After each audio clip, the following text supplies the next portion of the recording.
It's no secret that Gavin Newsom has presidential ambitions. If and when he announces his intention to run in 2028, he will undoubtedly become one of the frontrunners to be the Democrat nominee. So that's presumably why he's launched his brand new podcast to establish himself as a thought leader in the party and to fight back against the podcast bros and right-wing ecosystem. But something interesting happened on CNN. They aired a portion of his podcast and actually fact-checked him. Yeah, it wasn't just a slap on the wrist. It was an actual fact check. And that got me to wondering, what is going on here? So let's talk about the word Latinx. Just 2 weeks ago, here's what he said about it. By the way, not one person ever in my office has ever used the word Latinx. So can we finally put that to bed? Yeah, we agree? where did that even No come? more Latinx, everybody. Well, I just didn't even know where it came from. I'm like, what are people talking about? But there was a person who used Latinx. It was actually a really important person. It was him. Right? Yeah, that's right. And look, these aren't minor shifts. These are progressive issues that Gavin Newsom used to champion until fairly recently. And now he's not just walking away from them. He's sort of acting like they were never legitimate with that clip talking about Latinx in the first place. But let's take Latinx. We did find somebody who used it repeatedly in his office. Let's take a listen to this. I hope we can really paint a picture in terms of our consciousness of how impactful this has been on the Latinx community. The Latinx and Black communities. You've got politicians that are banning not assault rifles, but the word Latinx. They're not even serious. If the Democrat primaries began today, Gavin Newsom would certainly be a strong contender. Believe it or not, Kamala Harris actually has the advantage right now, followed by Pete Buttigieg. But hey, third place ain't too bad for Newsom, especially when you consider just how competitive and volatile these primaries are. Oftentimes, whoever starts off as the clear frontrunner doesn't always end up winning the whole thing. So with all of that being said, I really was surprised that CNN came out with that strong of a fact check. It's almost as if they're putting their thumb on the scale against Gavin Newsom. Now, I know there are going to be some people out there saying, well, Daniel, that's the media's job. They're supposed to fact check politicians from both sides and hold our leadership accountable. But come on, we all know that's not how that really happens. Just take a look at President Trump. They have left no stone unturned. They've investigated him around every corner. Compare that to Joe Biden. The media covered up for his cognitive decline. They've avoided investigating all the claims of corruption and whatnot against him. And then they have the audacity, Jake Tapper from CNN, to write a book telling all and promising it's going to be a bombshell expose about how the media covered up Joe Biden's decline. Yeah, we all lived through it. We're not dumb. We're not Columbia University or Barnard students that you can indoctrinate. Like, it is just absolutely crazy here.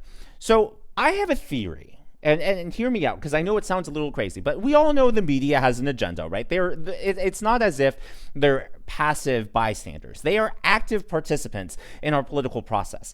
My theory here is that they realize that there is a leadership vacuum in the Democrat Party. We've been seeing that. There is no one has risen above the fray yet. And so part of me is wondering if the media is trying to gin up support for someone like, believe it or not, AOC. Yeah. And now, before I get there, yesterday I revealed that the town halls for Democrats have been going crazy. And if you didn't see that video, go check it out. Because the media and the Democrats and Democrat content creators have been pushing this narrative that Republican town halls have been bombarded with angry voters and protesters. But as I exposed, a lot of those were paid agitators. In yesterday's video, I showed you a clip from Chuck Schumer on camera admitting that he is mobilizing people to infiltrate those Republican town halls. That is on camera. Now, contrast that to the organic uprising, the organic outburst at Democrat town halls. It happened again yesterday in Illinois' 6th District. Sean Casten was speaking, and things just went off the rail. Sir, sit down. Show some respect for everybody who was here. Show some respect for the people who are here. Yesterday, 7 children had to leave.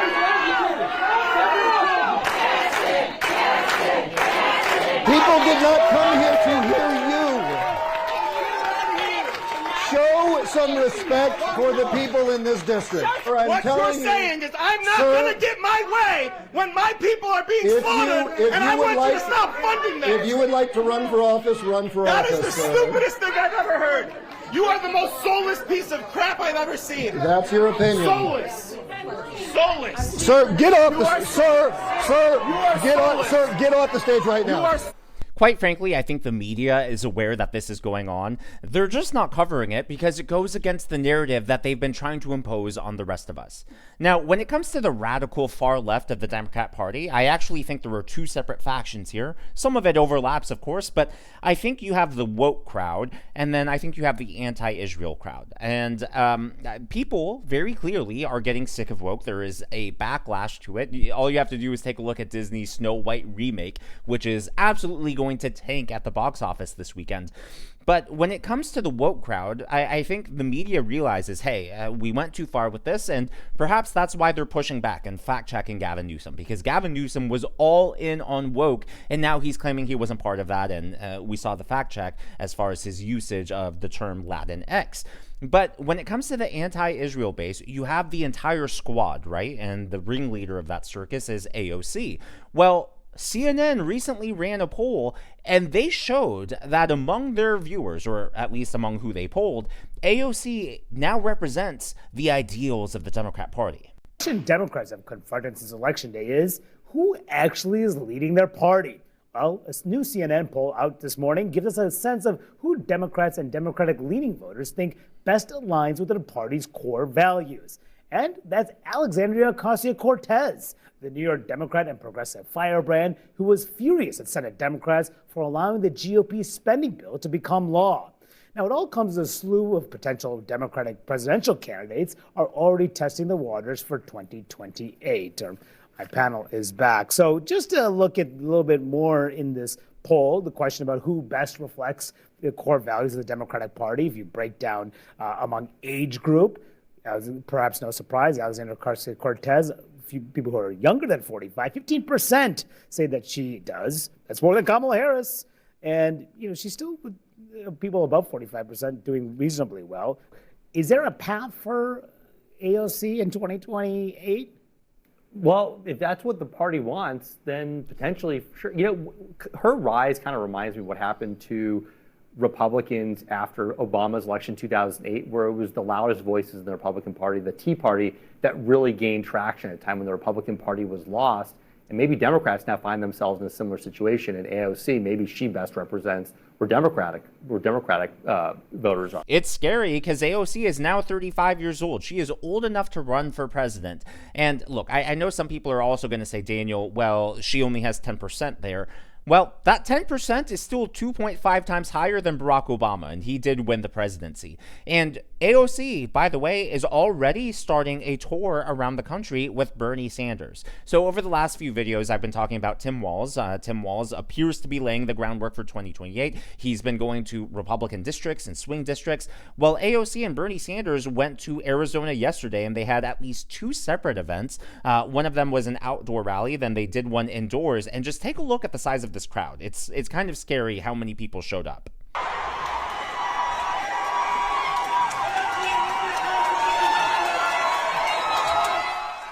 So the theme of this is to fight against the oligarchy, which is really ironic because they can talk all they want about how much money Elon Musk has given to Donald Trump, but for every billionaire that supports the GOP, for every billionaire that donated to Donald Trump, there are at least two on the Democrat side of the aisle. The big money, the oligarchy, the tech bros are still overwhelmingly on the side of the Democrats. They still have basically the entirety of the entertainment industry, Hollywood supporting them. So I don't know what they're freaking out about, but to me it is scary that AOC is beginning a tour, not just around the country, but in key critical swing states like Arizona.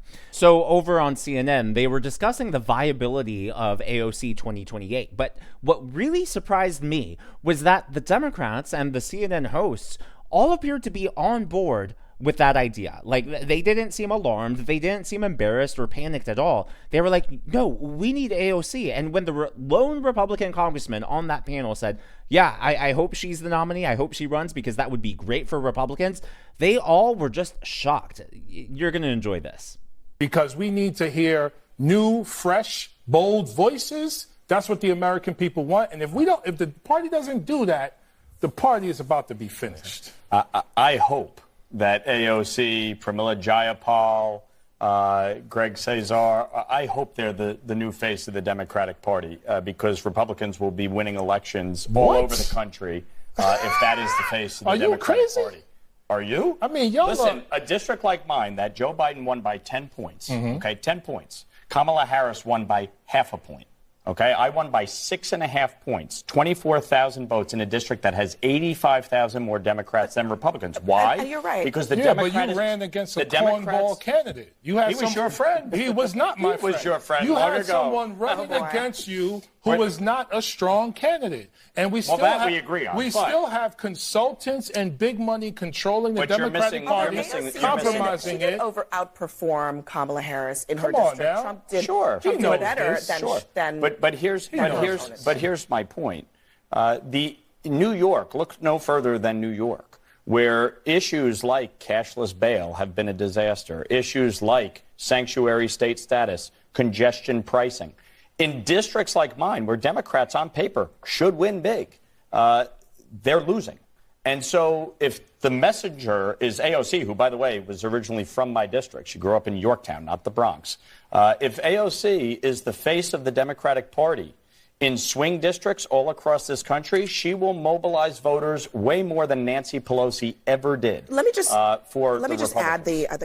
she'll mobilize voters against her. They will come out en masse to vote against the Democrat Party. And I want to make 2 points about this. Number one, I think the Democrats have forgotten already, even though November was barely a few months ago, that Trump outperformed. He not only overperformed the polls, but he improved his standing from 2020 and 2016 in every state across the country. And this includes deep blue states like California, New Jersey, New York. I personally would not be surprised. I think right now that New Jersey is a battleground state. And the issue with that is that a battleground state doesn't become, no one acknowledges it's a battleground state until the other side wins it. So until Republicans actually win New Jersey, no one's going to think of it that way. But the fact that Trump put Republicans now within single digits of flipping New Jersey tells me that if Republicans know how to campaign, and if they focus on the issues that are actually important to voters, they can flip even the states that were once thought to be safe blue states.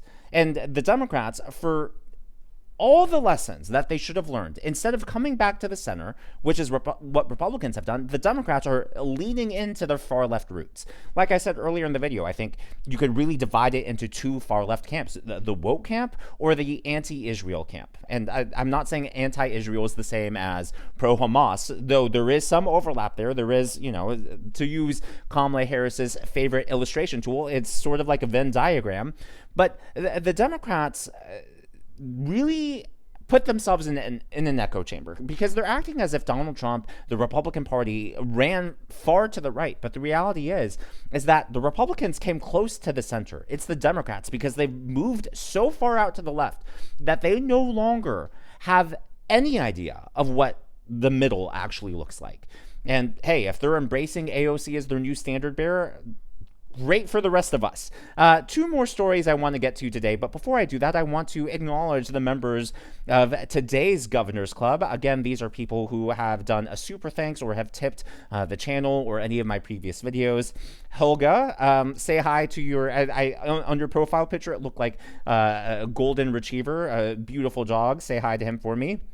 Dennis, thank you so much. Colleen, Sammy, you're the best. Vanessa, thank you so much.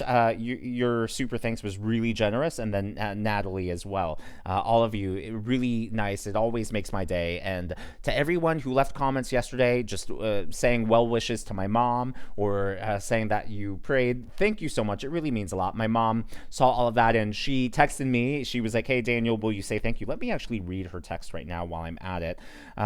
Please let everyone know how appreciative, grateful I am for their kindness and generosity, taking time to pray, sending get well greetings and best wishes, as well as letting me know how wonderful of a son you have become. It makes this mama's heart beam with pride and joy. To God be the glory. So thank you. It's it really means a lot to both of us. So with AOC, her whole platform right now appears to be, we can't let the oligarchy take over. We can't let the billionaires tell our politicians what to do. But The hypocrisy, the irony in all of that is that big money is behind the Democrats. The Democrats can talk about Elon Musk supporting Donald Trump all they want, but the reality is that Kamala Harris outspent the Trump campaign by like orders of magnitude. Presidential campaigns have become so expensive. Democrats have to pay for celebrity endorsements. They paid to bus people into their rallies. They paid for the Call Her Daddy podcast. They couldn't even fly Kamala Harris out to, I think, California to record the podcast. They built a studio in Washington, D.C. that was $100,000. Like, just a massive waste of money. They spent all of that and they still couldn't win a single swing state. Now, despite all of that, despite all of the big money behind the Democrats, AOC has the audacity to lecture the rest of us about the oligarchy and how big money is bad in politics. Well, over on Fox News, they have the best takedown of this argument that I think I've seen yet. There is such an irony to Democrats talking about oligarchy because, of course, for every one billionaire that backed President Trump, Kamala Harris had 2. 9 of the 10 richest counties in America are represented by Democrats. 65% of Americans making over $500,000 a year today are Democrats. 75% of hedge fund managers who make political donations donate to Democrats, and 95% of political donations from the top 3 management consulting firms go to Democrats. Meanwhile, President Trump absolutely crushed with Americans who make under $100,000 a year. The Democrats are the party of the wealthy. And Donald Trump is representing the working class because he simply lifted the pro-worker elements of the Democrats' agenda when they abandoned the working class to cater to their rich base. This is all performance art. And what's so upsetting about it is they are being paid by the American people to serve them, and they are doing nothing of the kind. Yeah, meanwhile, like, AOC really should be doing her job in Congress right now, but instead she is all over the road. And personally, I think it could potentially be either laying the groundwork for a 2028 run, or she's just testing the waters to see whether or not there's an appetite for a candidate like her. Now, a lot on the left has been said about, oh, Republicans are now regretting their Trump vote. Like, if you are on Threads or X or TikTok, you've probably seen the Democrat content creators talking about how Republicans and MAGA is all regretting voting for Trump. Personally, I'm not regretting my vote at all. Every time I see something happen, I'm like, yep, that's what I voted for. Yep, that's what I wanted. Yep, that's exactly, like, it's a dream come true in this second term. Does that mean everything's perfect? No, of course not. Does that mean that things can't get better? No, of course not. But it's not as if there's this mass exodus from the Republican Party. In fact, it's the opposite. Republicans have improved voter registration across the board almost throughout the entire country. Still, since the election, more and more people are continuing to register as Republican. And speaking of New Jersey being potentially a swing state, I know Scott Presler is now working there for the next round of elections in the next few years.